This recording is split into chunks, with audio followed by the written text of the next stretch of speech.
How about that cigar? How about that cigar? Guys, welcome to episode number 82 of How About That Cigar live from the Drew Estate Cigar Studios, as always. Thank you so much for joining us. If you are live with us on Facebook or YouTube, take just a moment, share us out to your favorite Facebook cigar groups. Jump on the comments. Tell us what you're smoking and drinking along with us this evening. We have a great guest on the show as always tonight. We're going to have some great conversation. But like we always are, we're brought to you from the Drew Estate Cigar Studios. And we want to tell you once again about the Drew Estate Acid 20 Bronxzilla. In 2019, Drew Estate celebrated an important milestone with the global introduction of the Acid 20th anniversary, and now the Acid 20 Bronxzilla, an Ecuadorian Connecticut shade offering that will be available exclusively through Alliance Cigar Company. Wrapped in a creamy, smooth Connecticut shade cover leaf over Indonesian binder and rich Nicaraguan filler, Bronxzilla is packed with bold flavor and aroma.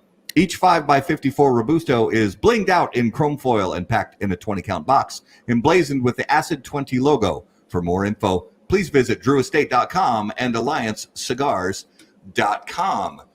So episode number 82, it's crazy. Mm-hmm. We're already, it feels like we're already halfway through November. And I haven't been in the studio in almost a month. Yeah, Garrett's been out sick, coming to us remotely from his home studio. Mm-hmm. Otherwise known as the garage, AKA the garage, same as the studio garage. Yep. But so back to good, happy days are here again for both our football teams. Yep. So the Packers beat the San Francisco 49ers, who, sorry, San Fran fans, but your team is terrible. We beat them, and you guys beat Detroit. Detroit they're terrible. They're terrible. Detroit. So we both proved that we can beat bad teams. Yeah, great. Yeah. Yep. But you guys still have one over us where you beat us the week before that. So. Yeah, but I mean, we split. Yeah, we split the year. NFC North. I mean, it's early, but NFC North. At least we're not the NFC East. Yeah. Yeah. And I'm still shocked. I'm still shocked by the fact that the only undefeated team left in the NFL is Pittsburgh, is the Steelers. I was not who almost lost. I would have to go back, but I would challenge anybody to prove that somebody had that as their predictor before the season started when they were doing their season predictions for NFL, that they were going to say Pittsburgh was going to be 8-0. Right. I just don't see it. But Kansas City, again, is way up there, doing really well. I mean, that kid is just special. Yeah. He's on my fantasy team. Is he really? Yeah, but he is my only good player. So I am 3-6. Ouch. In my fantasy league. I just want to, one more little gloating thing for the Vikings is Dalvin Cook. Again. I think that he is making a serious contention for MVP. If I agree with that. If he keeps up the way he is. He came, how many yards shy was he of breaking the record? Like 16 yards shy. So another former Viking, Adrian Peterson, has the league record for most rushing yards in a single game. Yep. And he came 16 yards shy of breaking that. It's absolutely incredible. And AP came within 8 yards of Dickerson's record. Yes. So number 2 for a season total, and we've been fortunate to go from Adrian Peterson to Dalvin Cook. Yeah, and we were fortunate to go from Brett Favre to Aaron Rodgers. I don't want to talk about that. You know what? That's okay. But Aaron Rodgers is. He's all right. One of the best to ever play the game. He's all right. He's not as good as Tom Brady. And I say that in all honesty, as a Green Bay Packers fan who have been a Green Bay Packers fan for 30 years, that Tom Brady is the greatest quarterback of all time. I think so. So I'll say that. I think so. If you want to disagree, that's fine. Disagree. So we had a little bit of a thing a week ago. Last week we had our show in the evening. Abe Dababna from Smoke Inn was on the show. And we talked a lot about lot of cool stuff. But there was another thing that happened on that day, and that was Election Day 2020. Oh, is that a thing? It was a thing, yeah. And it took many, many days. It actually took less time than I was expecting. But the final counts were tallied, and Joe Biden was declared the winner of the election. So he is the still president. Unofficial. Well, he's. But the Federal Election Commission confirmed it. Oh, they did? Yes. Oh, okay. Yes, the Federal Election Commission confirmed it. But again, just stay tuned to your TVs and your favorite news channels. Or not. I don't know why I said that. Or not. It's really just I don't know. Just don't get caught up in bullshit. Yeah. I'll say that about politics. Love your neighbor. Love your neighbor. Live your life and do the best you can with the things you have around you, and help somebody who needs help, and stay out of the nonsense. But that's what we're encouraging you guys to do. Despite who goes into the White House. Smoke your cigars, drink your coffee, drink your bourbon, whatever it is. Be kind. And typically we wait till the end of the show to say this on every episode, but burn cigars, not bridges. These we can light on fire all we want to, but let's leave the bridges standing if we could, please. All right, I need to be done with my raving and ranting. And speaking of raving and ranting, we have a great special guest this evening. And as always, I got to bring up my graphics here. Sorry, guys. As always, our special guest segment is brought to you by Corona Cigar Company and coronacigar.com, the internet's largest and easiest to use virtual cigar store. Corona Cigar Company offers you the finest handmade cigars, humidors, and cigar accessories at the absolute lowest possible price. You'll also find unique and limited cigars containing Florida sun-grown tobacco. As a proud American, president and founder of Corona Cigar Company, Jeff Borshowitz believed it was possible to bring cigar tobacco farming back to Florida. At Corona Cigar Company and coronacigar.com, you'll find the best selection anywhere in the world of cigars containing this special Florida sun-grown tobacco. If you live in Florida or are just visiting, be sure to visit any of the great Corona Cigar locations in downtown Orlando, Sand Lake, Lake Mary, and also the Davidoff of Geneva Lounge in Tampa. For more info on all of that, please visit coronacigar.com and floridasungrown.com. Ladies and gentlemen, if you would please, welcome to episode number 82 for his second appearance on How About That Cigar Live from Dissident Cigars, Ben Holt. Welcome back, brother. How you guys doing? Fabulous. Doing well. Loving life, not paying attention to politics on Facebook, drinking good drinks, talking to good people, smoking good cigars. That's what it's all about. Amen. I second that. Amen. Now, Ben, so do you mind if I start off with a little question? Go for it. I'd like to talk to you about Bic lighters for a minute. All right. So these are important topics, people. Yeah. Pay attention. Yep. Get ready to take notes. This is the hard-hitting journalism, cigar media you guys have been waiting for. Fake news. I'm scrolling through. So I rewatched our episode and was like, we can't, obviously, Matt does the same thing. And going through your Instagram, and, quite often there's a Bic lighter there. And on top of that, I even come across a post with just a pile of Bic lighters. And you're like, the only thing I use is Bic lighter. Yep. Talk to me about Bic lighters. I used to use butane lighters and stuff like that all the time, but when you're traveling around a lot on the airplanes, you really can't bring them, for one. Two, I had a tendency to always kind of misplace, those nice butane lighters. And when you go down to Nicaragua, you don't really have butane lighters. You're going to use a Bic. Yeah. I mean, that's what you're going to light up the cigars with to try them. They're reliable. There's a little running joke that when people who go down there, they call it the Nika DuPont. It's always there. I love it. It's reliable. It's cheap. And, if you run out of it, and it'll take months for it to run out of fuel, and I also like it because it actually makes you take your time to light your cigar, and light it correctly. So I mean, I've that's why I've kind of just gravitated towards the Bic, old, reliable. Yeah, I love it. I'll never forget the first time I went to Nicaragua. That I obviously was told ahead of time, don't bring a can of butane, don't bring any torches with you, leave all that stuff at home. And I get there, and somebody holds up this Ziploc bag filled with, and they weren't even the big Bic lighters; they were the little tiny baby ones. They hold up this Ziploc bag full of Bic lighters and said, "Okay, here, everybody grab one." I went, "What the hell?" I got okay. But you just get used to it when you're, after like the second day, you're just used to using the Bic lighters in it. And I'm with you. I've been using Bic lighters forever. I typically use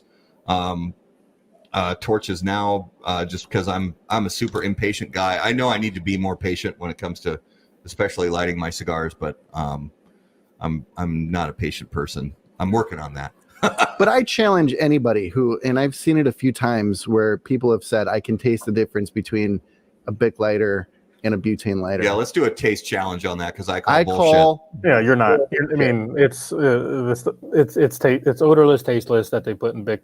Yeah, you're not going to get it. And the Bic has actually made me slow down and pay attention to what I'm doing. Lighting, and you see a lot of guys. And everybody sees in that lounge, they take that butane, they put it right up to that frickin' and just torch the shit out of that cigar, and it's like makes me cringe. So I was like, I'd rather use a Bic. Take your time with it.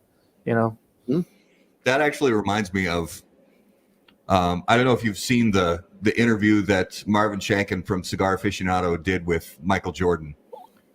Great interview, and it actually they recorded it a long time ago, but because of some contractual things, they couldn't release it for a while. And when they finally released it, I was anticipating. I sat down and watched it. There's one scene when they get to their second cigar, and these are, this is Marvin Shanken and Michael Jordan, so they're not pulling out. Sorry, General, but they're not pulling out Macanudos. And they're not pulling out like factory roll bundle cigars. They're pulling out 40 and 50-year-old boxes of Cubans and lighting up these cigars. And Marvin Shanken, God bless his heart, he charred the shit out of the wrapper on this cigar. And it's like a Partagas from 1940 or some shit like that. And he turned it into a chunk of charcoal. Oh my gosh. And I was just so sad for that cigar. I thought, man, that cigar's been sitting in anticipation, waiting to be enjoyed by somebody for decades and decades and decades. And this poor old man, and I understand, he was maybe even a little nervous. He's got Michael Jordan sitting next to him. He's got to be on his game, doing the interview with questions and everything. And maybe he wasn't paying close attention to, where the exact tip of the flame was. But I got the hairs on the back of my neck stood up when I saw the wrapper of that cigar start to turn into charcoal. It was kind of sad. Yeah, I was talking to my our rep Joel Reeser, who takes over the lower Midwest, and that's kind of the story we talk about, why I use kind of a Bic, prevent those kind of casualties from happening. Mm-hmm.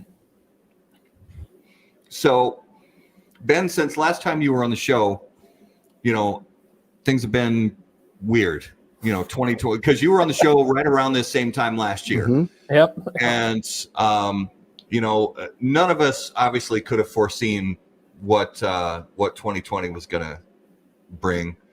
And you didn't have bat virus for 2020? Bat virus? No, I didn't write that down. No? I think I don't even remember what I wrote down for my 2020 prediction. It was definitely not bat virus. Okay. But we've talked to a lot of different cigar people trying to figure out what you've been doing to stay engaged with your people. Your customers, are kind of twofold for you, because the way the world is now, and you were really active on social media even before the COVID and the pandemic and the quarantine and stuff like that happened. So you kind of had a leg up on I saw a lot of companies kind of scrambling to figure out how to communicate on social media. Amazingly, even now, there's a lot of companies that just don't know how to do it, and they don't do it well. but you were already doing it well. But you added a few things and kind of even upped your game a little bit. So what have you been kind of working at to stay in communication with your retailer customers and just with your end users, the end users of your product during this time? Well, first and foremost, our reps have been doing a phenomenal job. We got to take our hats off and give them much appreciation because, we took them off the road for a little bit, of course, when this stuff first started happening, for their health and well-being, as well as, for the health and well-being of our retailers. So, they really did a phenomenal job of engaging the retailers and consumers as well.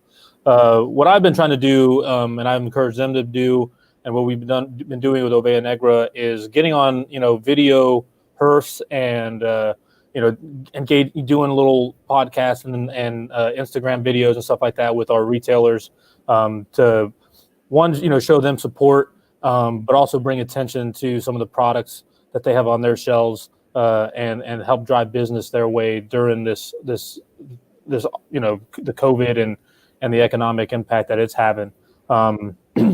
But I released 3 new cigars as well. That was something that was already planned. It kind of took a little bit longer to do it because with COVID there were some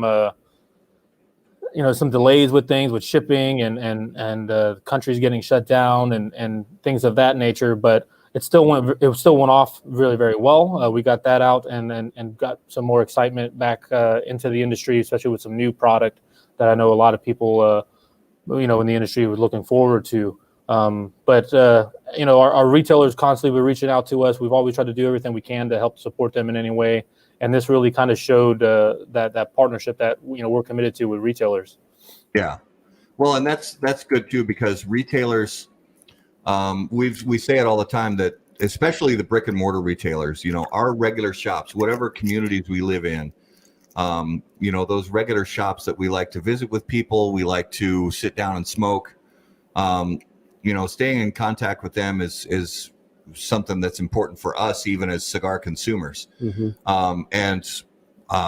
We're going to give just a free, friendly shout out to Omar from Ramsey Smoke Shop, who is a big supporter of Oveja Negra brands and has fortunately carried most of the portfolio from you guys for a long time, and big supporter, and Calvin, who handles the sales for that shop, and great group of people, great family, a shop that's small in a little strip mall, but has a really tremendous selection of small batch boutique cigars from companies like Oveja Negra and others.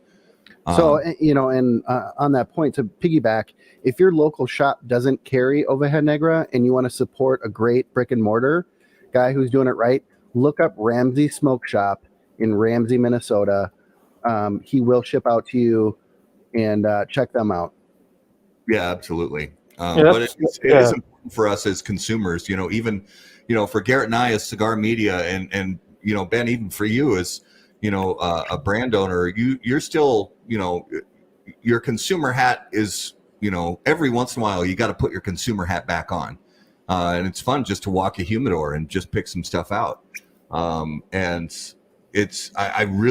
I missed that a lot during the short time that everything was shut down. So just to be able to walk into a shop again and go into the humidor and pick some stuff out, man, it's amazing how much you miss just little things like that.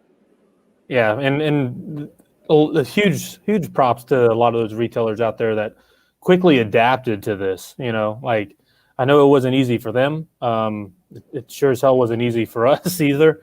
But a lot of them they picked it up. Some of them who didn't have an online presence quickly adapted to it and got that online presence. Ones who weren't shipping, they picked it up very quickly and started servicing their customers. They were doing, deliveries to people's homes if you lived in that market, and pickup, at their shops. So it was just really awesome to see a lot of those shops just really adapt so quickly to it, man. I'm really proud of them. Can we quick talk about what we're smoking? Because you're having a moment. I'm having several moments. Yeah, let's talk about it. So, Ben, you sent us some of the samples of the new stuff, and Garrett what did you light up? The Tirade? Oh my gosh, I got the Tirade.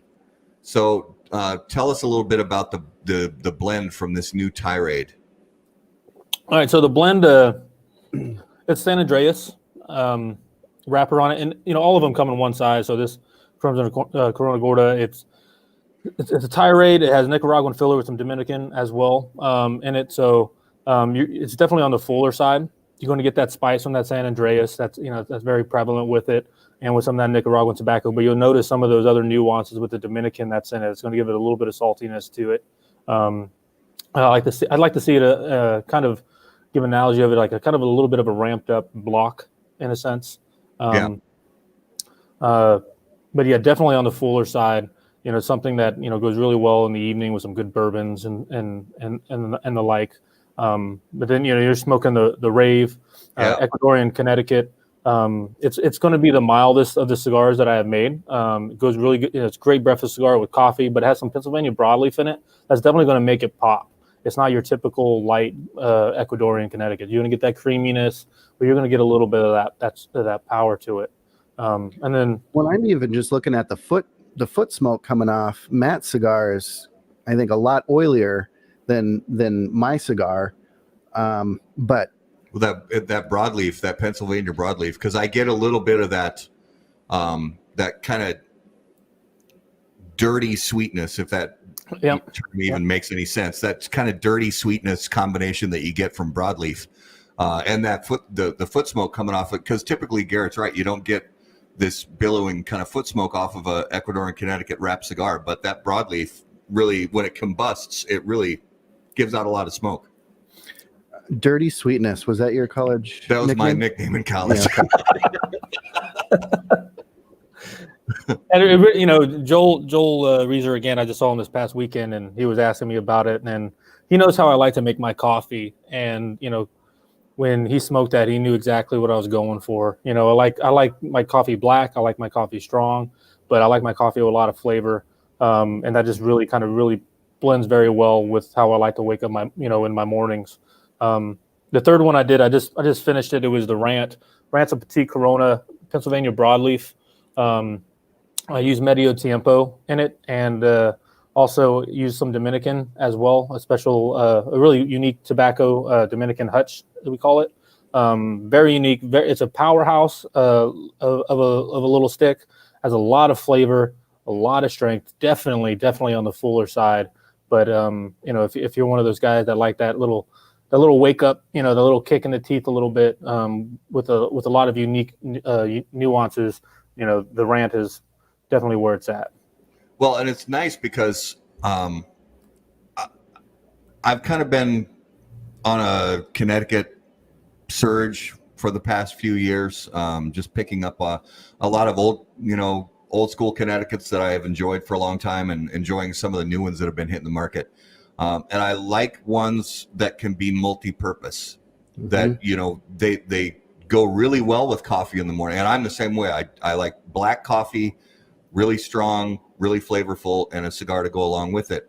And a Connecticut cigar that's too mild isn't going to stand up to a really heavy cup of black coffee. It's also not going to stand up to a glass of bourbon like I'm drinking right now. Yep. But this Rave is standing up to the bourbon just fine. Now it's a more aged, kind of sweeter bourbon, so it's not really hot, but the Rave stands up to it nicely. Yeah, it's probably pairing pretty well with that sweet, the sweetness of that. And I looked, and it appears that all of these cigars are triple capped. Are all of your cigars triple capped? Every cigar you get out of a Van Negra is going to have that. It's kind of one of our trademarks that that James does down there. It just adds to the construction of the cigar. It keeps it together. Keeps that cap on very well. You're not going to cut it. It's going to start unraveling. It's just like I said, it's just one of those little trademarks that he has on it that you'll notice with all the cigars coming out of there. Love it. And how have things been going? Because as a brand, Dissident is definitely newer to the market. So when you first came out of the gate, with the block and with the soapbox and then the home, how have things been going with the core lines, even before these new blends were introduced recently? How have things been going with the core lines? They've been doing really good. I really have to give it and show.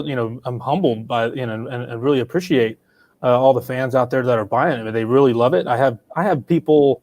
Usually it takes time for for a new brand to really get traction, and we've got it very quickly because we have people that's all they do. They come in and they'll buy. That's their cigar that they're committed to now. And they buy it by the boxes. We got a guy up in Oklahoma City, and he comes in every week and buys a box of Toro Gordo soapbox. That's his go-to. We got guys that they swear by in Texas especially, they swear by the Block Robusto, and they're all over it constantly. So it's done very, very well. And the home, sold out very, very quickly.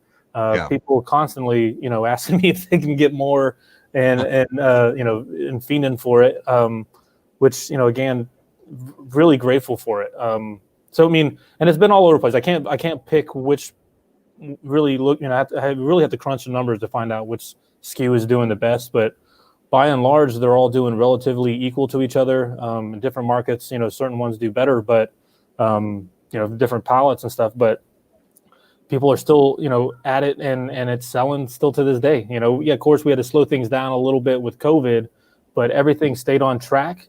No missteps at all. Retailers were still very much behind it and supporting it. And if they're very much behind it and supporting it, that means it's selling, Yeah. So. Well, and the home is a special cigar, really limited production and a little bit different iteration from year to year. But out of the block and the soapbox, and even going back, to the prior version of Dissident before you picked up the brand and made it your own. But the soapbox in the Corona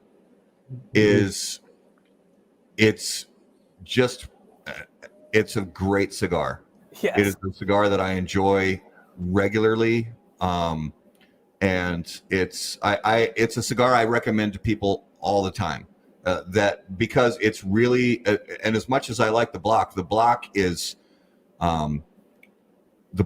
for experienced smokers, and the soapbox is really approachable even for people, because I know people who don't smoke a lot of cigars. They're just getting into it. They smoke maybe one or two cigars a month.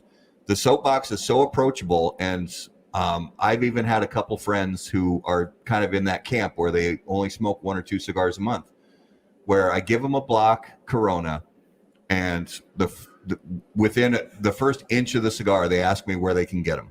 So that's a testament to the blend that you put together with your palate and with the people at Oveja Negra, and hats off, because it's something that people really dig, and I'm one of those people.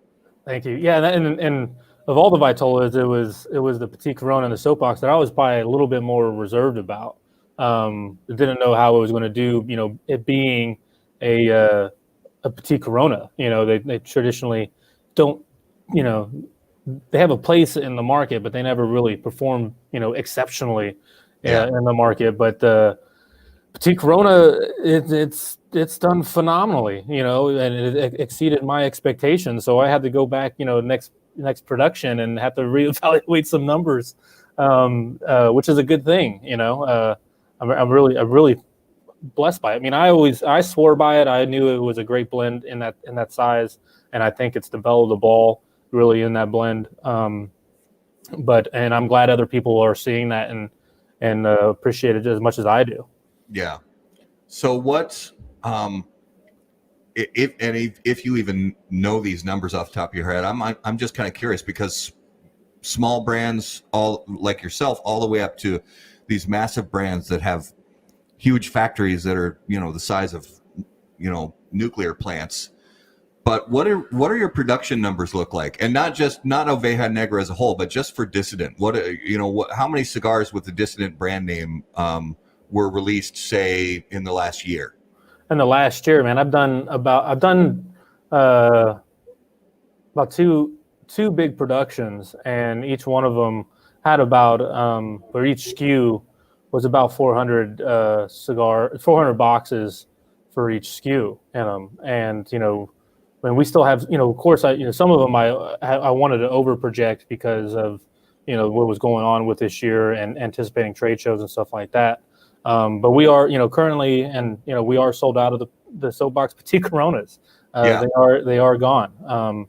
And they'll be coming up next, here next few months.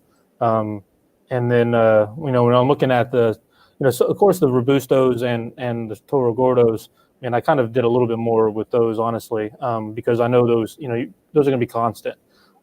So we, even this past summer, it took a big hit in our inventory to those, which is good, considering the COVID and the economic issue. So we haven't to put, looking at those numbers closely and up in the production probably for that in the coming year as well. And even with Rant, Rave, and Tirade, those I'll still have to look a little bit more, but I'm probably gonna have to increase the production with that next year if possible. Right now, they're small batch because of everything going on and the availability of tobacco and everything like that. But my intent is to make those a little bit more regularly released and try to increase those production numbers when I can to make them more readily available. Yeah. And these are in retail shops? Yes, sir. They are in retail shops all over the United States right now. Awesome. And for we'll say this at the end of the show as well, but for now, since it's on my mind, if people want to find out which retail shops maybe in their area would carry your cigars, can they find that on the website or hit you up on Facebook? Yeah, either or. You can hit me up, but the best place to go is to ovejanegracigars.com. Check out our retail map there.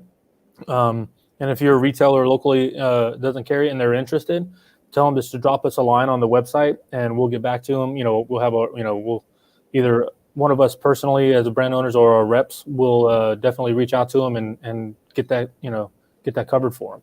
Yeah, well, and it's nice the fact that James and Angela, they live there. They're always pretty much. I mean, they move around a little bit, but for the most part, they're right there in Esteli or nearby, within a short drive. So I know a lot of people from some other companies, even if they have their own factories or if they sub out their cigars from another factory, they haven't been able to get down there to check on production, to make sure quality's up to standards, to make sure, and even little things like we've been learning that it could be something simple like band placement and sizing of boxes and stuff like this.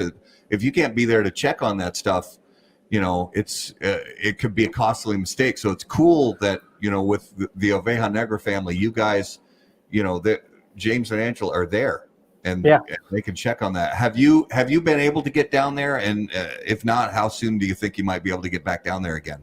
I haven't been down there yet. Of course, if it wasn't for COVID, I probably would have been down there twice already, but I mean, I'm not sure yet. I mean, things are still kind of up in the air, of course, cases are spiking again.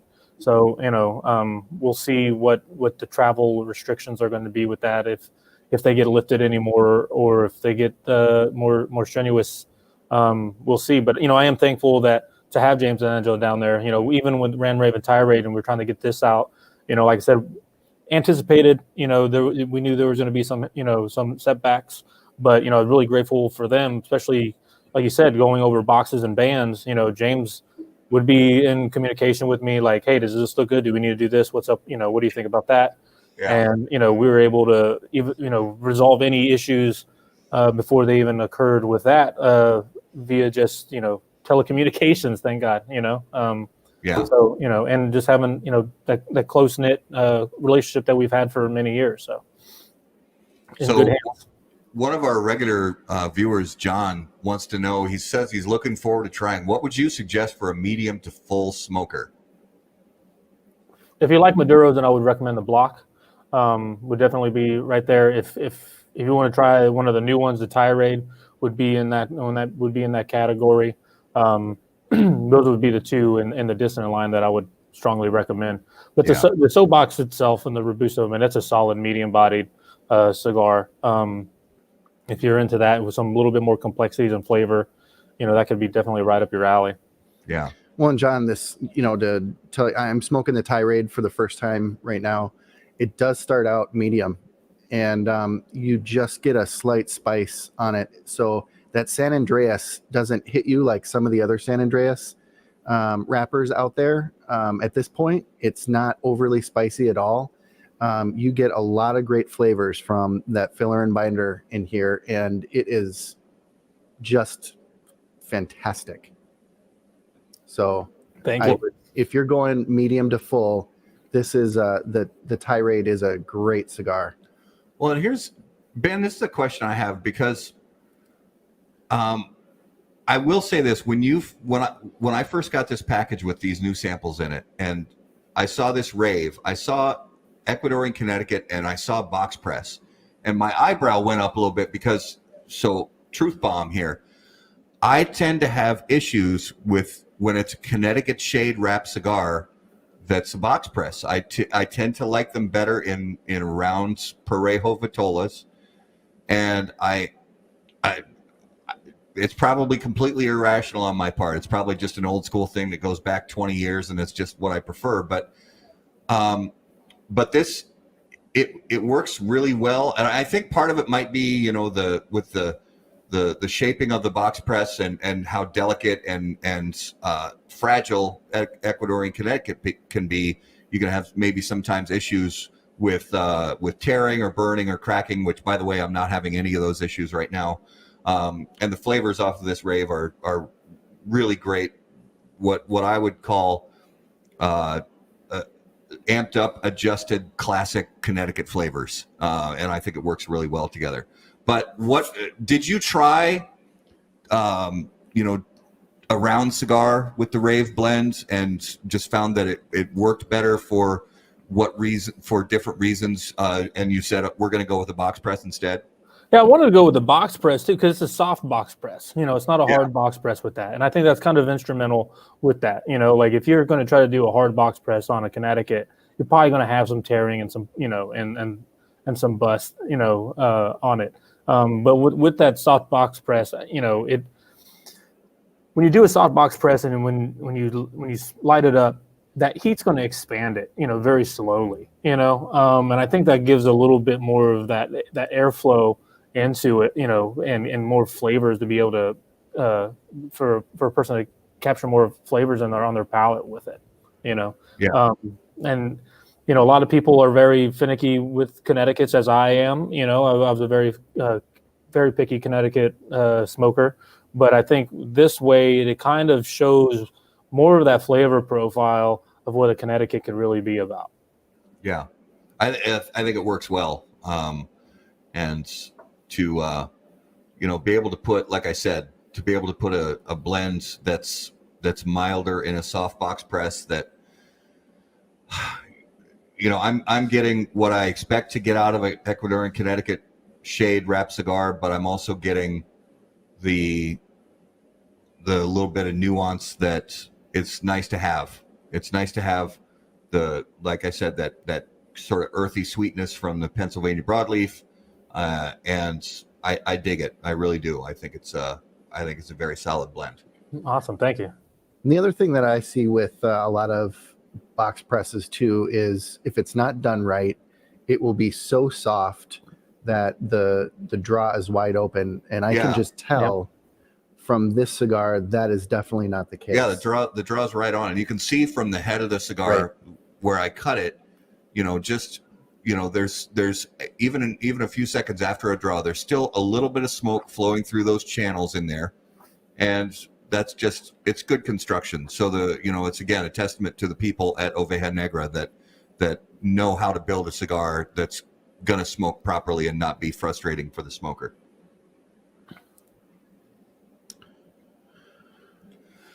So Ben, one of the things that we're excited about also is going beyond cigars. Today is a special day because today is the 245th birthday of the United States Marine Corps. Yes, and sir. You being a veteran of the United States Marine Corps, first and foremost, thank you for your service. Yes. Thank you, guys. And my oldest brother also served in the United States Marine Corps, and it's one of those. It's the branch of the military that has, it has high esteem in my heart. I love all of them, but it has high esteem in my heart because I have a lot of family and friends who served. And tell us a little bit about how your service began in the United States Marine Corps and kind of what it means to you to be a part of that elite group. Well, I come from a military background. For one, I've had family from every branch that served in the military, some branch, one or the other. My great grandfather was in the Army. My grandfather was in the Air Force. My mom was in the Air Force. My dad was in the Air Force. My uncle was in the Marine Corps, and my older brother as well too was in the Marine Corps. And the Marine Corps has always kind of just stood out to me because I've always been a history buff and I've always loved history and how the Marine Corps just really clings on to that history. They keep it alive through their traditions to this day. From when it was first founded, you can look back and see it evident in the daily life in the Marine Corps. But I think the one story that kind of made me really fully commit to the Corps was when I was in high school, going to one of the recruiting meetings, and it's kind of on the fence, like where's my leaning towards the Marine Corps, but still kind of like what am I going to do with my life? And there was a story from this kid. He was from Kosovo, and he told the story when he was joining the Marine Corps. He was about to ship off and go off to boot camp, and they asked him why he joined, and he said, when he was in Kosovo, he was hungry and didn't have no food. He was sick, didn't have any medicine. And the Marine Corps, yes, they're a war, it's a war machine, but at the same time, they do a lot of humanitarian aid. And it was the Marines that brought him the food. It was the Marines that brought him the medicine, and he wanted to kind of join that kind of legacy and do the same thing for other people in the world.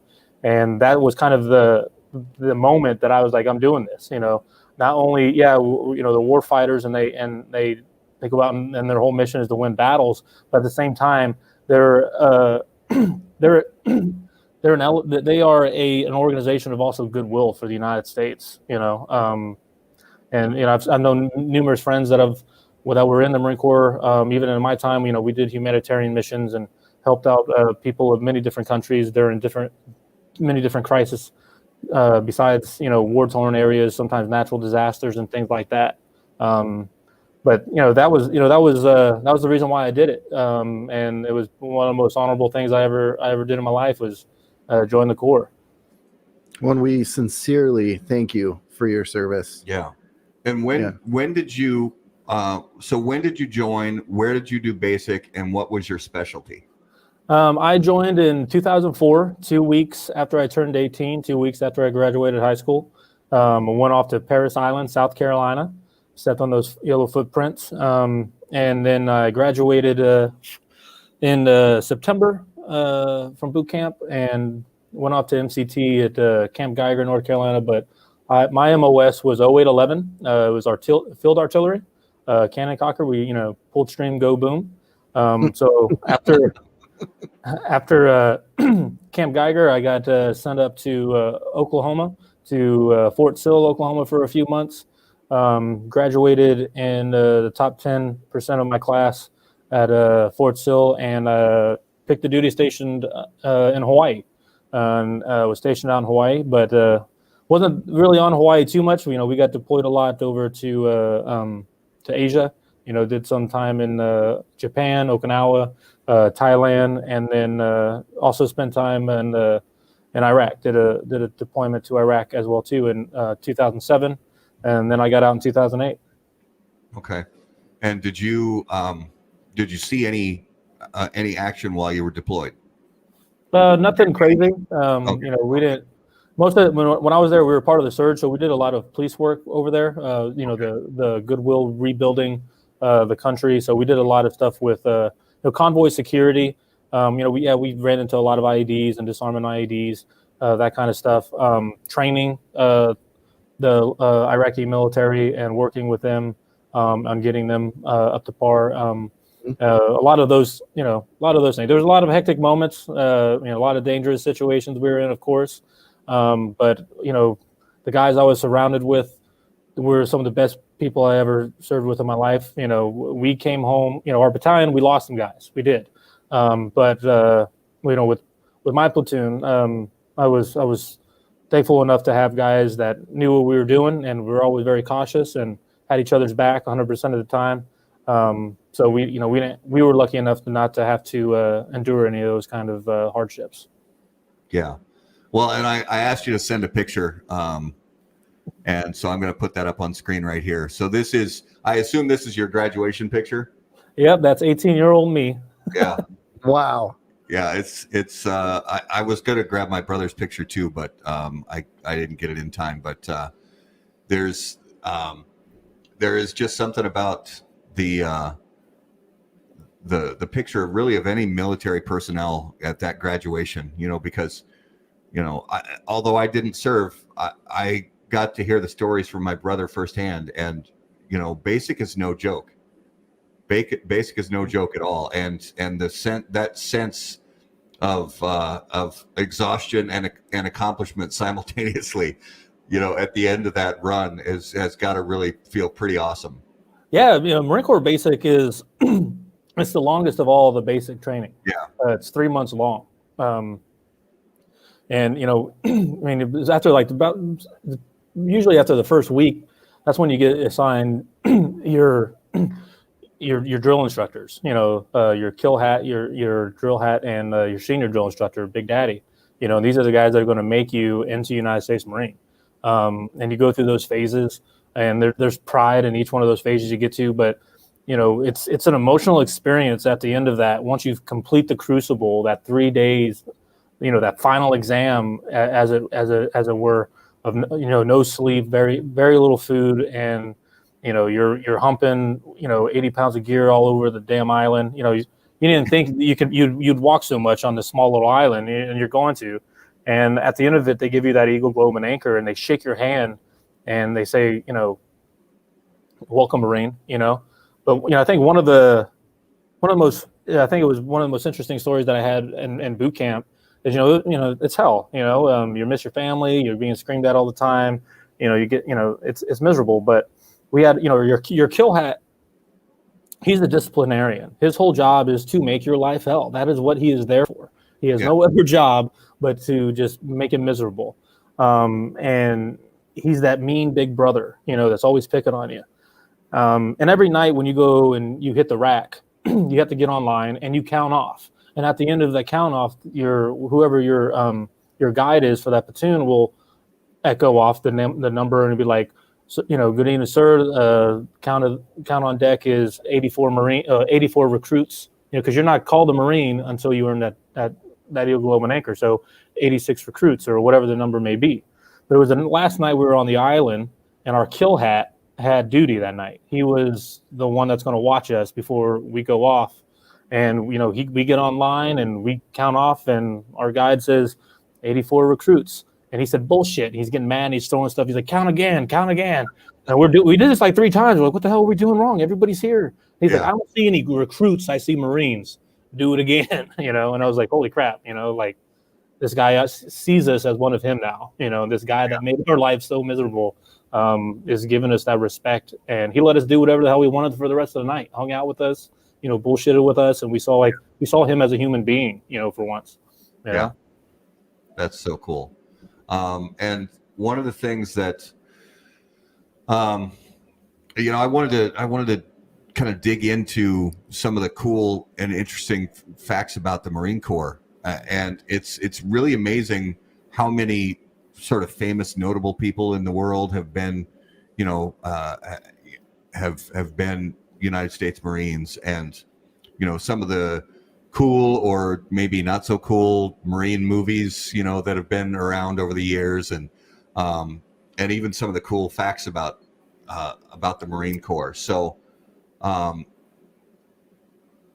I had no idea that, and I've got a long list of them here, but I had no idea that the former sidekick co-host of the Tonight Show, Ed McMahon, was a former U.S. Marine.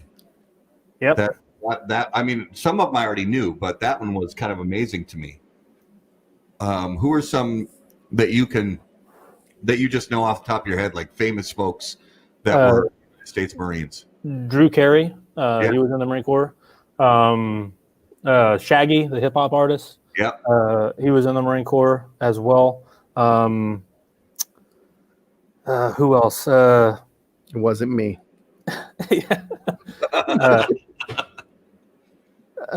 B. Arthur was in the Marine Corps.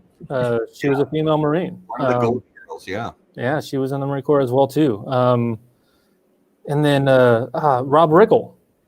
Yeah. Yes. He was a Marine aviator. Yeah, dude is hilarious. He is so Yes, he funny. is. Yeah. You need to look up an old Daily Show one where he goes to Berkeley when they're protesting at a Marine Corps recruiting station in Berkeley, California. You'll laugh your ass off. You got to watch it. Yes. Put that on there. He goes undercover as a hippie and to Berkeley. Oh, I love it. I gotta watch that. So, just some of the. I mean, Gene Hackman. Yep. Ted Williams, the old Boston Red Sox slugger. Harvey Keitel. I knew that one. Roberto Clemente. Yeah. And obviously the guy who was, made famous in the movie, Arlie Ermy, Gunny. Yep. I met him and I had him choke me out once for a picture. And I can't find the picture anymore. I don't know where that picture went. But I had him he was a guest speaker at the Marine Corps Ball in Okinawa one time, and the most humblest guy in the world. He stayed there until everybody got their fill. And I went up and I was like, I know I'm gonna ask you a weird question, Gunny. Can we get a picture of you choking me out? And he kind of looks at me like, hell yeah. And he just goes in for it. Oh, I love that. I love it. Well, I love his story of how he was just hired to be the consultant. The consultant. Yeah, and he did some footage for Stanley Kubrick. Yep. Just to kind of see how they should have the actor, do the role, and Kubrick was like, why don't we just have this guy do it? Yep. And a lot of the opening scene where he's welcoming the recruits, that was all ad lib. That was just him going off from his days as a drill instructor. Favorite line for me. Looks like the best part of you went down the crack of your mama's ass and was left as a brown stain on the mattress. That is awesome. Well, you got to have a kind of sense of humor as a drill instructor, because those guys go through hell too. Oh, They have to go through a whole new boot camp again when they do it, and they're doing it for 3 years. They're constantly doing it. So you have to be a little bit of a comedian as well, in that role. Well, and when that movie came out in '87, and that is coincidentally, that is the year that my brother joined the Corps. Well, that's the year that my brother went to basic, and we had to tell my mom, under no circumstances are you allowed to watch this movie. You are not allowed to watch this movie.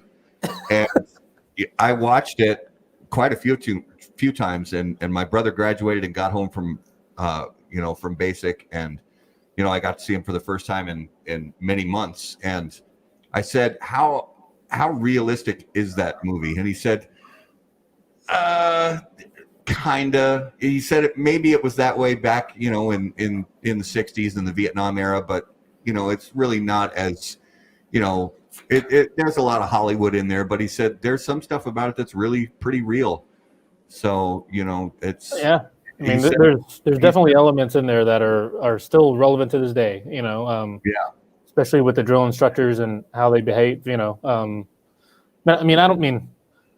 went down to my brother retired from the Marine Corps this past July. 20 years of service. So I went to his retirement ceremony. It was cool to go down memory lane. But you start seeing some of those differences that are taking place. Some of those changes that have occurred without a doubt. That's just the nature of it. Like there's that old joke that we have in the Marine Corps. Like, you see that guy. You're complaining because you have to hump a certain amount of miles with your boots, and you gotta sleep under in your sleeping bags, and the other guy is like, you had sleeping bags, and then The other guy is like, you had boots, and then the other guy is like, you had feet, Yeah, uphill both ways, 40 miles through the snow, Yeah. Mhm. How about this is my rifle? This is my the Rifleman's Creed. This is my rifle. There are many like it, but this one is mine. My rifle is my best friend. It's my life. I must master it. I must master my life. Yeah, you have to memorize that in boot camp. The whole thing. You say it every night before you go to bed. Oh, you do? Okay. Yep. I love it. So out of all the notable, quote unquote famous people who are Marines, the one that completely floored me was Robert Keeshan, otherwise known as Captain Kangaroo. Yep. Captain That is true. Kangaroo was a motherfucking Marine. I mean, that is just crazy to me, but it just goes to show you, Marines come in all shapes and sizes. Montel Williams, he was known because he was a naval officer, but before he was a naval officer, he was enlisted Marine. Yeah, as well too. So, and I was talking about, we obviously Full Metal Jacket is kind of the cornerstone of Marine Corps movies, but Heartbreak Ridge, Clint Eastwood, great movie. A Few Good Men, obviously, which it's you can't handle the truth. Yeah, I mean, based on a true story. It was based on a true story too. It was, yeah. And then Jarhead. Jarhead's a really good. Yeah, that was a really good one. That's kind of a little bit closer to more modern day Marine Corps. I think you watch that, you'll get kind of a feel. Another good, it was a series that was on there. It was Generation Kill. That was on HBO. In the invasion of Iraq. Yeah, another really well done movie or series.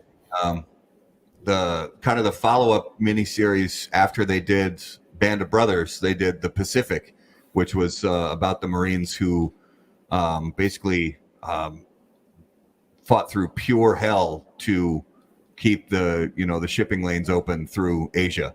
Yep. And what's interesting about that, Band of Brothers came from the book, the one solo book, and they did a phenomenal job with that.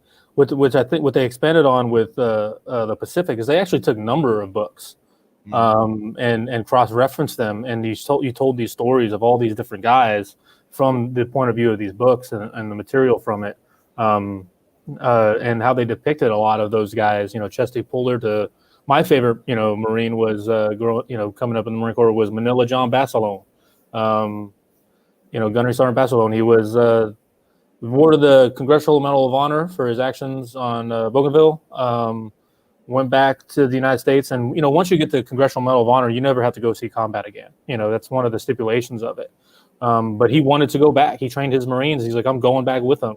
And he, unfortunately, he perished on Iwo Jima. But that guy, his story was just a tremendous story. What he did to receive the Medal of Honor. I don't like to call them winners of the Medal of Honor because it's not really a competition. Yep. Right. They're recipients for they're being recognized for their bravery. What about Major Payne?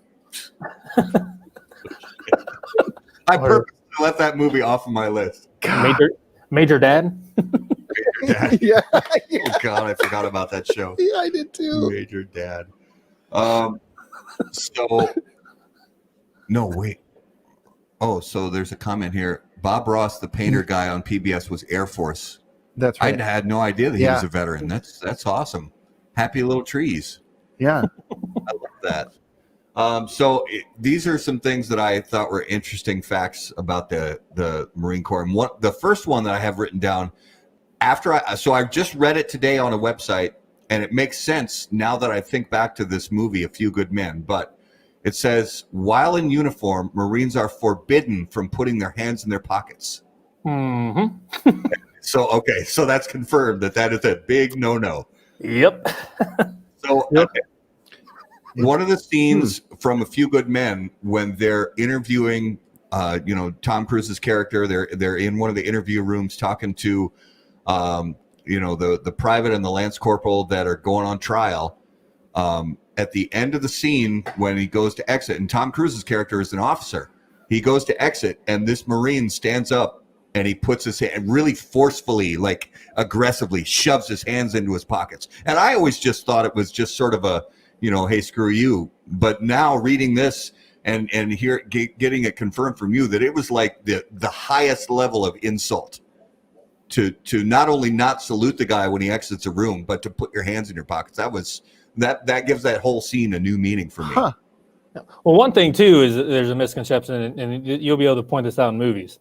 In the naval tradition, the United States Navy and the United States Marine Corps, we do not salute without a cover on our head, and you do not wear a cover when you're indoors, unless you're under arms. That's the only time you render a salute in the naval tradition.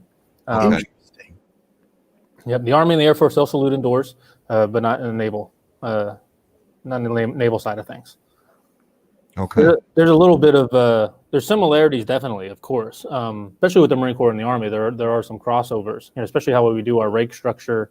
Very similar, but there's certain traditions that are very different. And it's interesting. Sometimes you'll see that when you'll see Navy, when you'll see the naval side of our services with the Army side.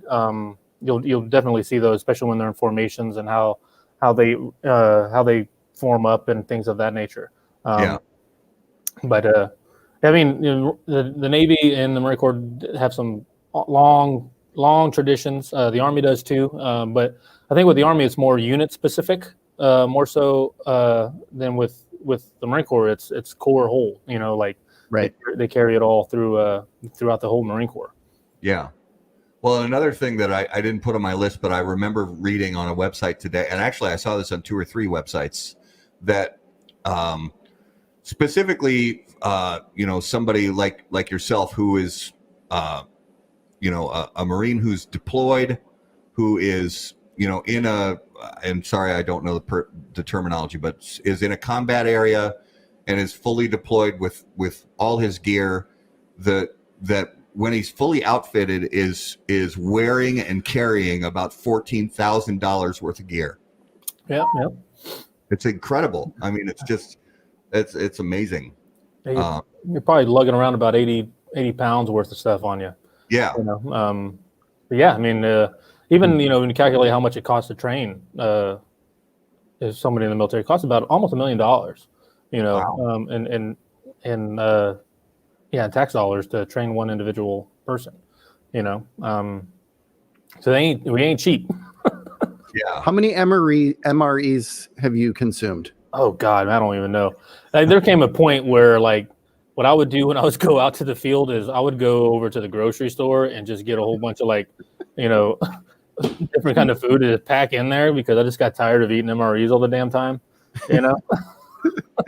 I remember in college, I went to college at an older age, and my roommate was, and at the time, I mean, older age was like mid-20s instead of early 20s. But my roommate was Army, and he had just returned from Desert Storm, where he was an Army cook in the mess hall in one of the bases in Saudi Arabia. So he had, he had a lot of, gear and memorabilia on the wall, but he also had a closet full of crates of MREs. And so, being poor college students, I got to eat MREs, being somebody who never served. I got to eat MREs I've had a couple that went all the way from the States to Saudi Arabia and then back to the States, in this little apartment in the middle of nowhere, Wisconsin, and got to eat. Now, MREs. you didn't eat that all in one sitting, did you? Because those MREs are designed to last you a whole day. That's a whole day's worth of calories in that one MRE bag. No. That's breakfast, lunch, and dinner. Yeah. For me, it was, I'm a fatty, I guess. Usually it was consumed after a night at the bar, after many beers, many pitchers of beers. And so the motto of the United States Marine Corps, Semper Fidelis, always faithful. It's huge, and it was adopted in 1883. So the Marine Corps was founded in 1775. Yep, and a bar. A bar, yeah. And then in 1883, the motto was adopted. And so a little background too. My brother, when he served, he trained in San Diego, That was where he had basic, and then he was deployed to, he was stationed in. Actually, he was stationed in Parris Island for a while because he was a part of the president's own Marine Corps band, and so John Philip Sousa wrote all those great marches back in the day, and so that was my brother's gig when he was the United States Marine. He played in the United States Marine Corps band, and he handled the logistics for all the traveling and all the travel arrangements and all that stuff for the group. So that was his. That's a pretty good gig, man. I'm kind of jealous. he did enjoy his time when he served. He was I'm trying to think, 87 through 95, I want to say, was when he discharged. I don't remember exactly, some mid 90s. So in this, I love this story. Then because you were talking about, the Marines are soldiers first, but they're also humanitarians. And in 1947, Major Bill Hendricks from the U.S. Marine Corps Reserves was inspired by his wife to gather a group of reservists together to collect toys during Christmas to distribute to families in need in the Los Angeles area. And that was the birth of Toys for Tots, that is still to this day collects millions of dollars and hundreds of thousands of toys for families who can't afford to put, toys under the Christmas tree during the holiday season. So, I mean, my brother, when he did, my brother was active duty, but he got stationed to be one of the active duty Marines at a reserve station in St. Louis, and he was up there for 3 years. When he was up there, he was the one in charge of coordinating Toys for Tots for the city of St. Louis. So I mean, it's the season coming around, so don't forget that, guys. Donate to Toys for Tots, help them out. And then this last one, I always wondered about the term leatherneck, and so Ben, tell us where people call Marines. Sometimes it's one of the colloquialisms for United States Marine. Where does that term come from? It comes from our collar. Yeah. On our uniform. So back in the day, they used to wear a leather strap around their neck to protect from saber blows and other kind of, it was early armor, that we would wear, but we still replicate that in our uniform to this day with our dress blues. You can see the high collar that we wear. But we also have another nickname, Devil Dog, as well. That was given to us by the Germans during World War I at the Battle of Bela Wood. Fought so fiercely there, they referred to us as Twiffelhunden, translates to Devil Dog. And we also got the nickname Jarhead as well too, because of how our heads would look with our high-collared uniforms and our high and tight haircuts. So a lot of different nicknames for Marines out there, but all steeped in a cool tradition. So what was your hair like before you got to basic? Did you have, big flowing locks and got it all shaved down, or what was that like? No, I had probably about what I have now. I always kept my hair pretty short throughout my life, and it kept it short, even when I went down there. So they didn't have too much to take off of my head when they took the buzzer to my scalp. And I always try to, I don't know, even to this day, I always try to keep my sides kind of low. I mean, there's little things that I still carry on to this day. Like one thing, it's a weird one. Marine Corps, they always teach you if you have belt loops in your pants, you got to put a belt in it.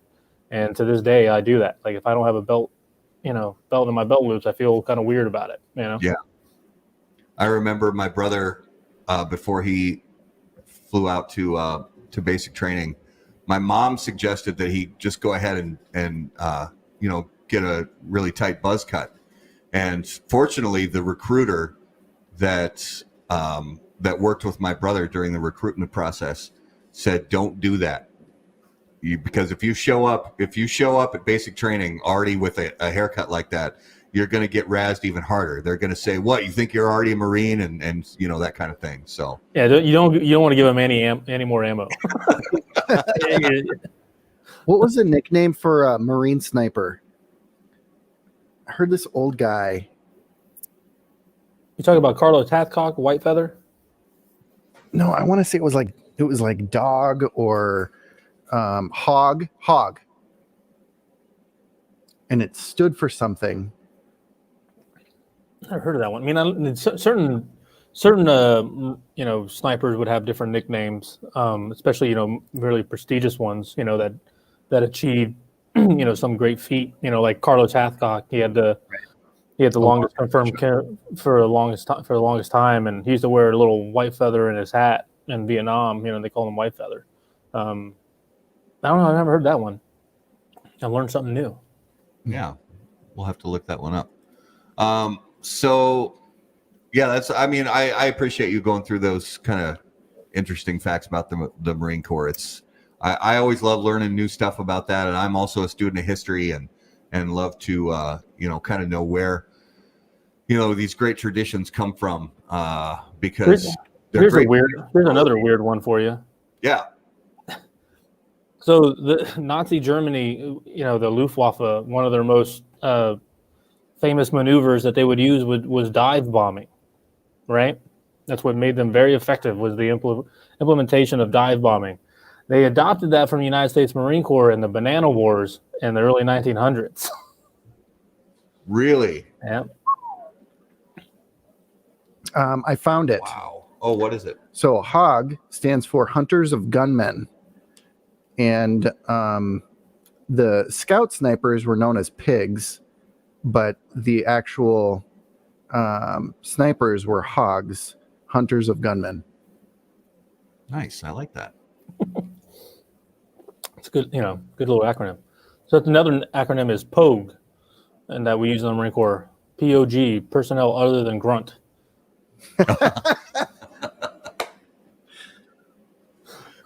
All right, let's move into this week's Smokabulary word. Guys, as always, Smokabulary is brought to us by AJ Fernandez. Born and raised in Cuba, AJ Fernandez now produces unparalleled premium cigars in Esteli, Nicaragua. The day-to-day operations at Tabacalera AJ Fernandez are managed under the watchful eye of Mr. Fernandez himself in order to ensure superior quality.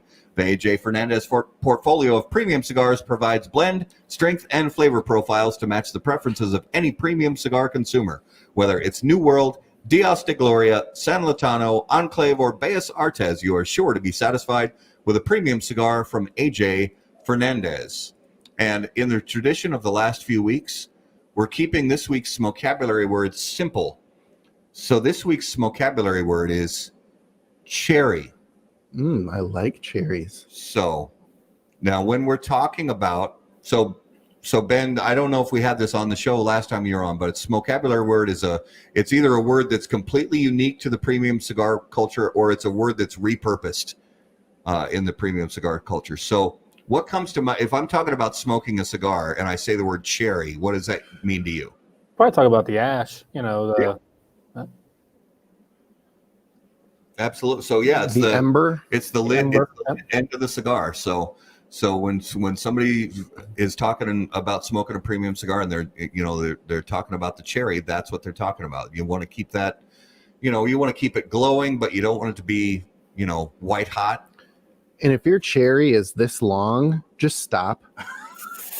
Thank you. Yes. Just stop. Yeah, nobody needs to see that. No. Just put it down for a little bit, let it catch up. When I know, there's and hey, smoke your cigar how you want to smoke it. But I will tell you, if you're a guy that, but if you do it wrong, I will tell you. If you do it wrong, I will let you know. If you're a person who smokes a cigar and you've got just a huge chair and you're just throwing down on that cigar, you are not giving that cigar a chance to perform like it was meant to. Right.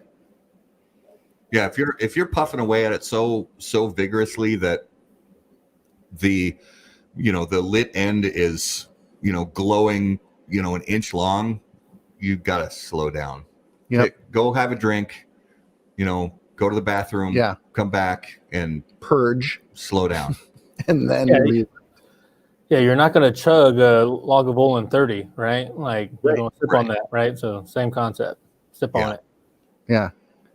So that's another simple one for this week. This week's Smokabulary word brought to you by AJ Fernandez.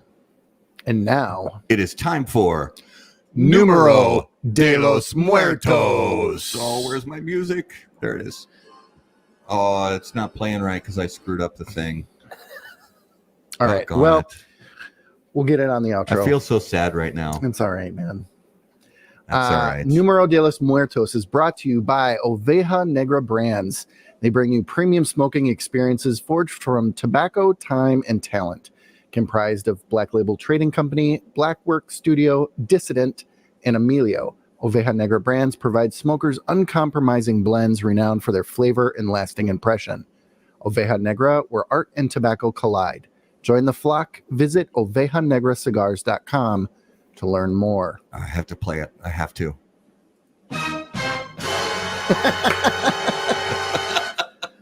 I felt bad about missing my cue. All right. Sorry. Go ahead. All right. That's all right. So this week is fun. Since 2007 in North America, this has killed 34 people.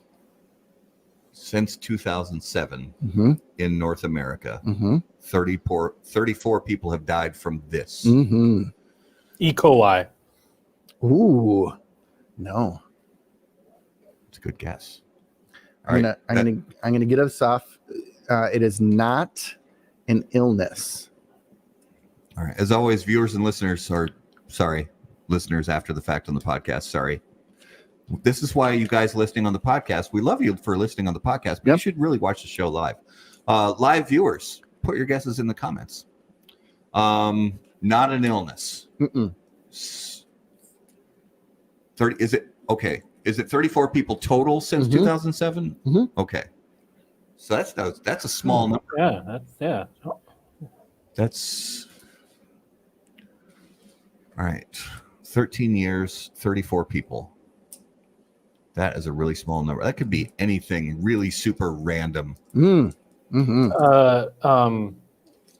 Turkey deep frying incidences. Wow, That is such a great guess. that is a fantastic guess. I might do that one later. That's not it. That's not it. The guesses give us fuel for. They give Garrett ideas for next time. Yeah. Come on, Chad. Chad. Yeah. Chad is one of our regular viewers, and he always has good guesses.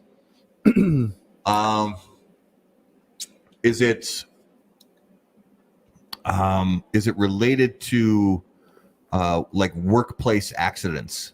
No. No.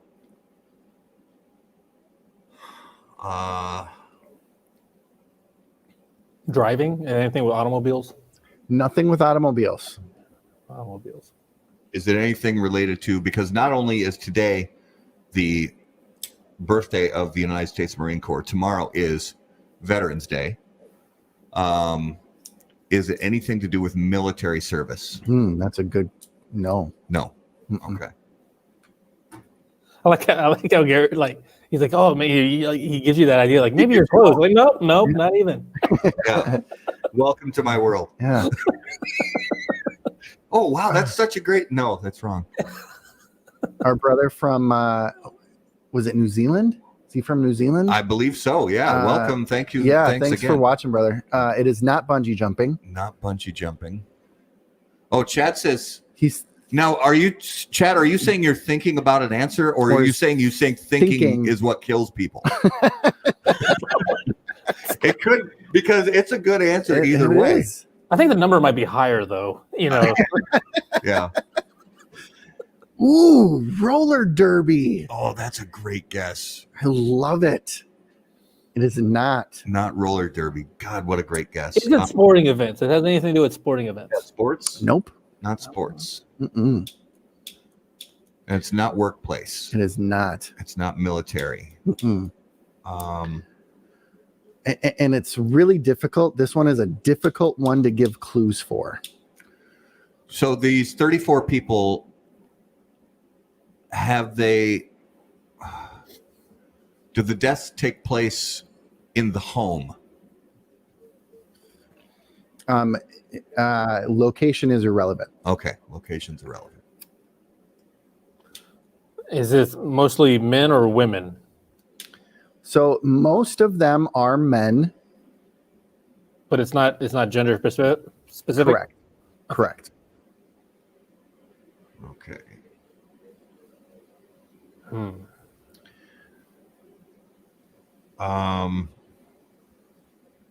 You said North America? Yep. Just the US. Do these are they specific to a season? They are not. They're not specific to okay.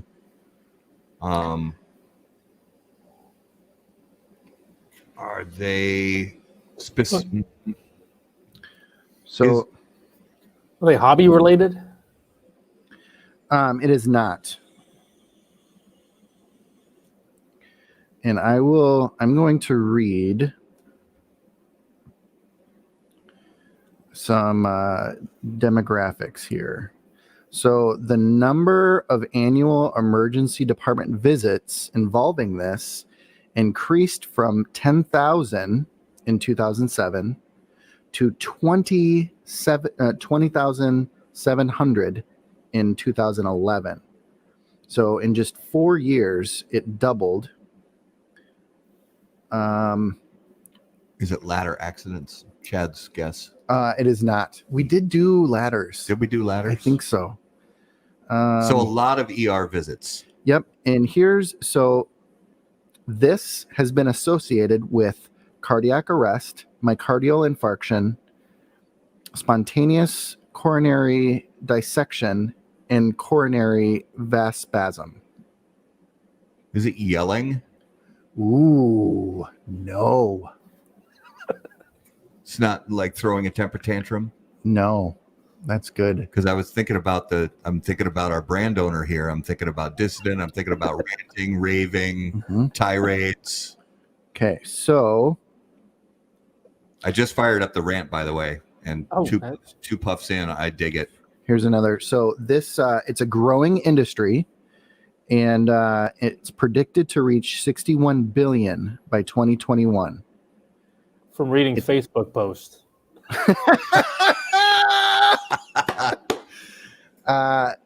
Is it? Correct. We did that a few months ago. We did. Yeah, that was one of the. What a way to go, though. I mean, if you got, So, estimated 30% of teenagers between 12 and 17 do this.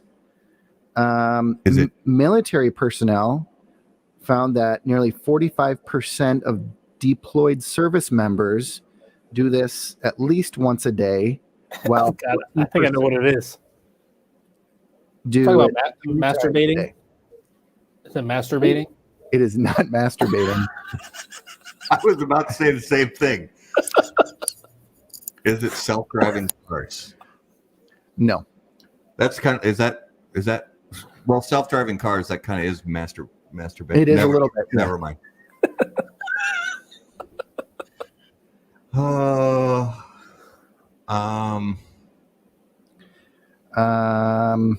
This is one of the toughest ones we've ever had. Okay, so here we go.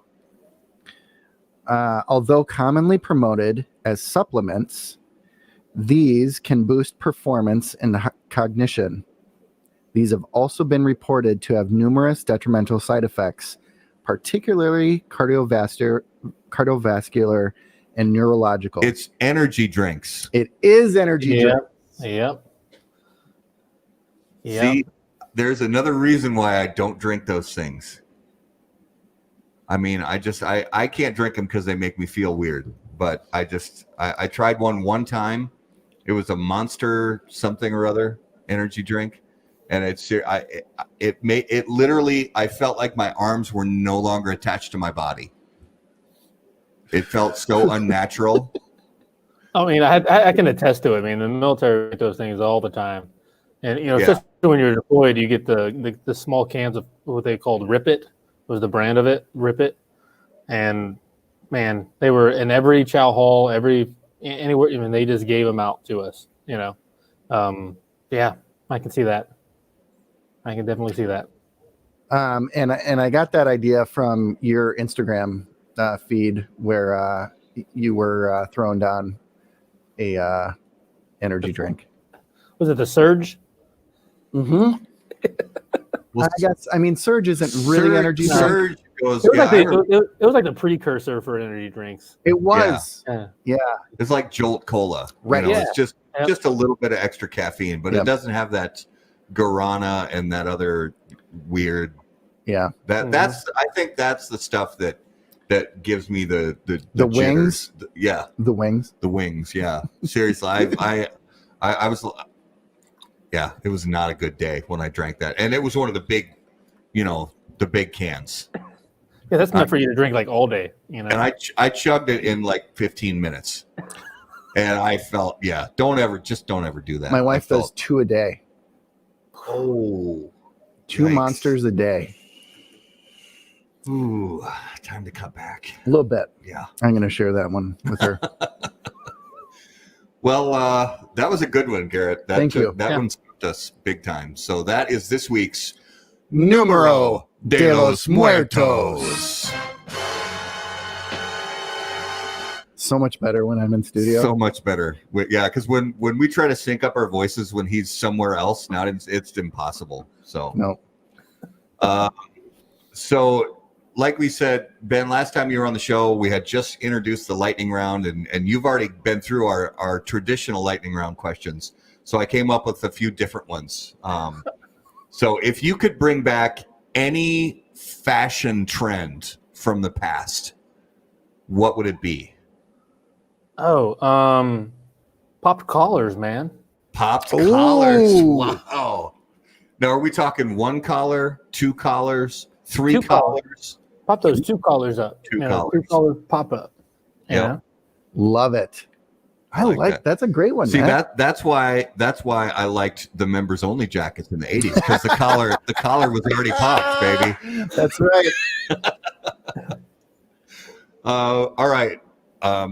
Who was your, and it can be multiple, who was your biggest childhood or teenage celebrity crush?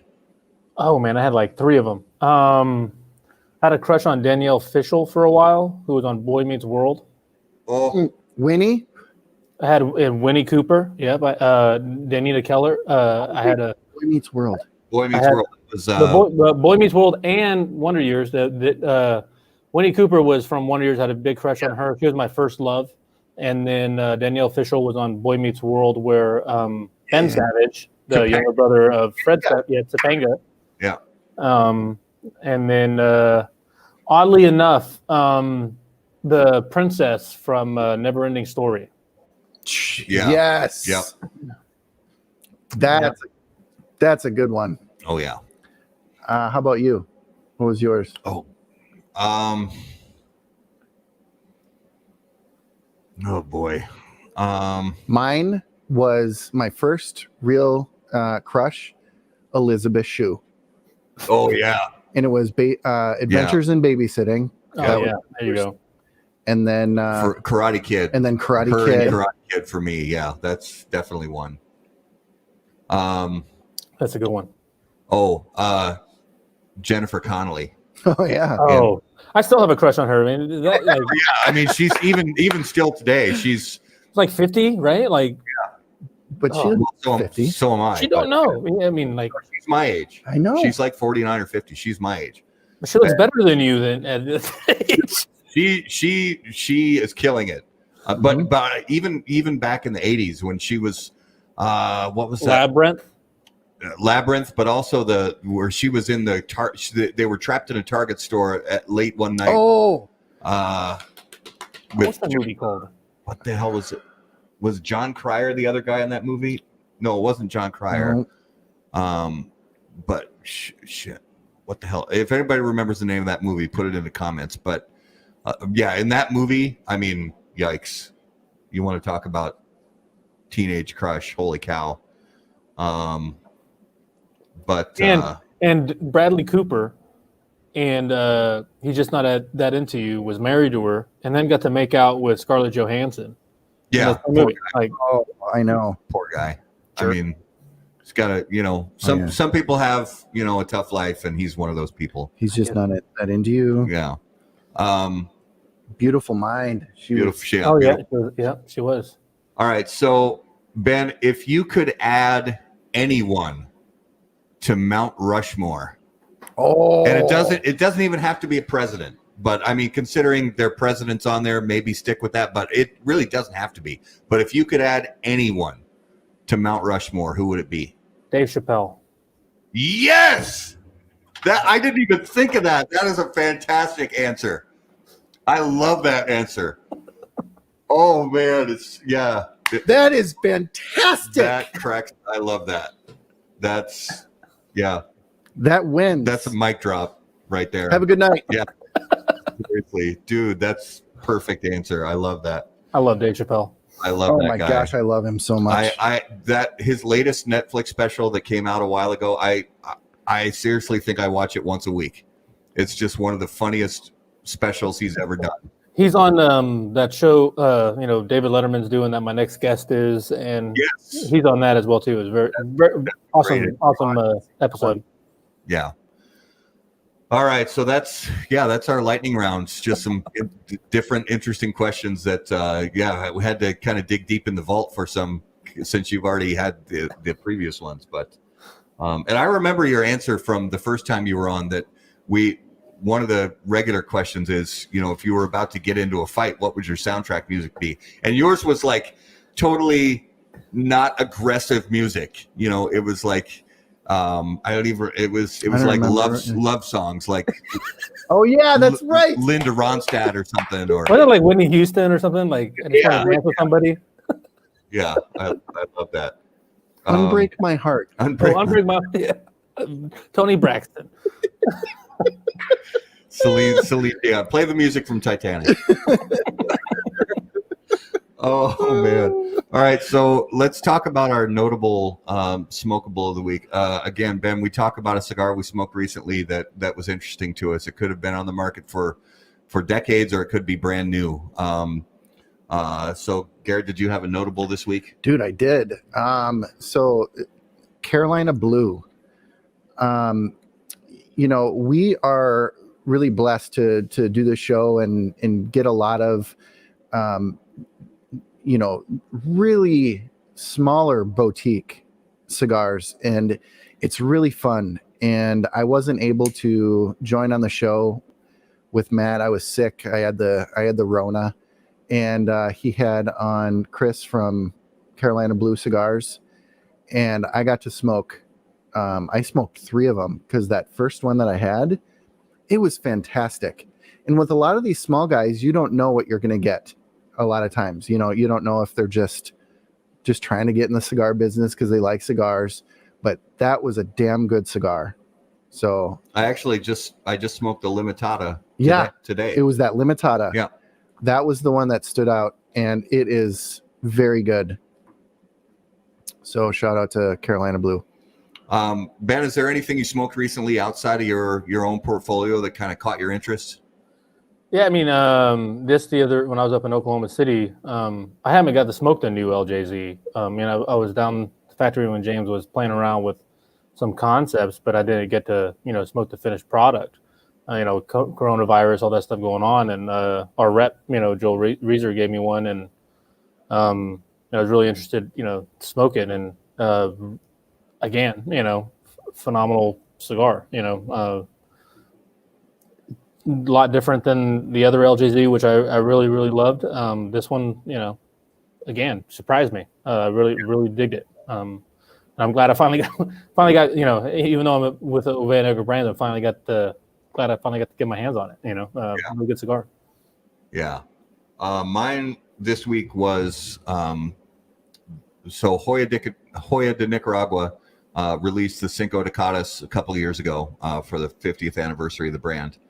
And they about once a year release a new Vitola in that blend, and they just released the new it's a box press Bellicoso they call it El Doctor. And I enjoy that blend and a lot already, but that Vitola is really outstanding because because that Vitola, it's the same size and shape of that original when they released the the Cuatro Cinco, Mhm. you know, that was always just a standout cigar when it was released. And then having that same Vitola in this Cinco de Caldas blend, it's a really standout size in that blend. So I just smoked one of those recently. I always think of Chad Johnson when I hear that cigar. Ocho Cinco. Yeah. Yeah, you're close. Yeah. Well, I mean, awful, you know, a little bit. This guy. All right. So, viewers and listeners, as always, guys, we have some great stuff coming up in the coming weeks. Actually, we have something very unusual for How About That Cigar Live. We're doing a show. We're doing another show tomorrow night. We're part of the week-long La Zona Palooza takeover from the guys at Espinosa Cigars. So tomorrow night, a little bit earlier than the regular show, we're going to go live at 8 p.m. Central, 9 p.m. Eastern. So join us tomorrow night when we're going to have the crew from Espinosa Cigars on. And then next Tuesday night, we have scheduled to be on the show Robert Holt from Southern Draw Cigars for his second appearance on How About That Cigar Live. No relation. No relation. So maybe a distant relation. Maybe a distant relation. Maybe distant, yeah. So Ben, give us, again, we talked about it a little earlier, but give us kind of the final idea. Where's the best place for our viewers and listeners to get the up-to-date info on Dissident and all the Oveja Negra brands? Yeah, go to ovejanegracigars.com. From there, you'll be able to see everything, all our news on there. You'll be able to find out where our retailers are and, just all the cigars that we have available on the market right now. And a good source of information. We put a lot of work in that website. It's a really awesome website. And like I said, there's a plethora of information out there for anybody who wants to know anything about Oveja Negra, Black Label, Black Works, Dissident, and Amelia. Nice. Now, well, I want to talk more about this rant because I just fired it up, but it is obviously a very different cigar than the Rave that I just finished, but I dig it right away. I mean, it's super bold, and the retrohale is burning in the best possible way. I really like it a lot. So this one's starting out great. So Ben, brother, thank you again for being on the show again. We appreciate your time, and we wish you a peaceful close to 2020 and a 2021 that is as normal as possible, and back to hopefully some business as usual and more continued success. Thank you guys for having me on the show. It's a pleasure, especially on this day. You guys are always fun to talk to and chat with, and you guys, it's never a dull moment. Thank you guys very much for giving me a place to talk to about it, and a good evening of entertainment. Oh yeah, it's a good time. And again, thank you for your service, and happy Marine birthday. Yes, appreciate it, and happy Veterans Day to your brother and to any family members you guys have served, and to anybody else out there. Thank you guys very much. Seriously, from one veteran to another, it means a lot. Absolutely. Awesome. Yeah. All of those of you out there, viewers and listeners, if you've served in the past or are currently serving, thank you so much for what you do. And wherever you are, stay safe and keep up the good work. For our viewers and listeners, again, as always, if you have questions for us, email us directly on the website, howaboutthatcigar.com. You can follow us on all the social medias at HBT Cigar. And until we see you guys next time, burn cigars, not bridges. See you guys. Thanks. Thanks, guys.